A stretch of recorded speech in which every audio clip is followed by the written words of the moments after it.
because I don't think this is a bad trade for the Celtics. Like I think like based on where they were at with Jaylen Brown, like I know they say he didn't like request a trade, but when he did all the stuff with the stream and stuff, I think the writing was kind of on the wall with what was going to happen. And I know a lot is made of Jaylen Brown's on-off numbers, and to a degree, like I think that is a little bit concerning. But I also think a lot of that stems from him not necessarily fitting with what like how the team plays, like in terms of getting up threes and offensive rebounding and stuff like that.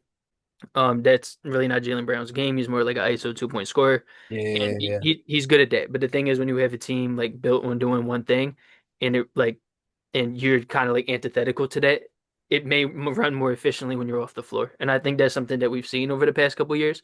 Yeah, And I don't but bro, necessarily, I mean to interject, but apparently they said that they were gonna start playing inside out more, which is why they're trying to I, target Giannis. I, I, But I, that's why I think he like, lied. I'm not gonna lie. I think because he said that.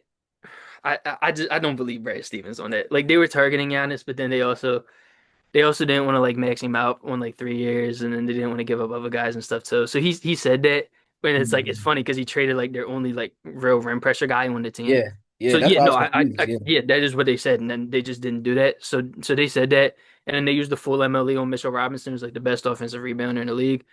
So I think their goal is just like to get threes up and offensive rebound, and Jaylen Brown doesn't really like fit in that system, even if I thought he was the second best player on the Celtics, like behind Tatum.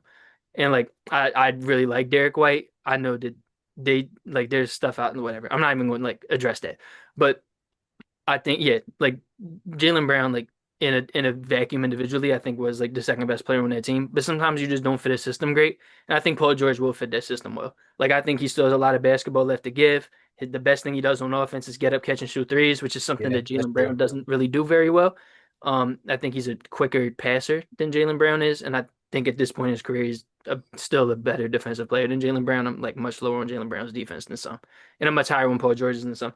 And the picks they got, I thought were really good. So at a point, like people are saying that they don't know if the Celtics are going to make the playoffs. I still expect the Celtics to be a top four seed, like probably a top one or two Yeah, seed. yeah, Like if I'm being honest, we're not gonna underestimate them this time, bro. yeah, They like always figure like like something if I'm out. being honest, I think they will still be at the top of the East, and like in the like I don't know in the playoffs they might miss like the 2 point creation because that is something that's very important in the NBA. Like, and you kind of saw them get 3 point variance out of games because they didn't have like the 2 point creation like this year Yeah, against us.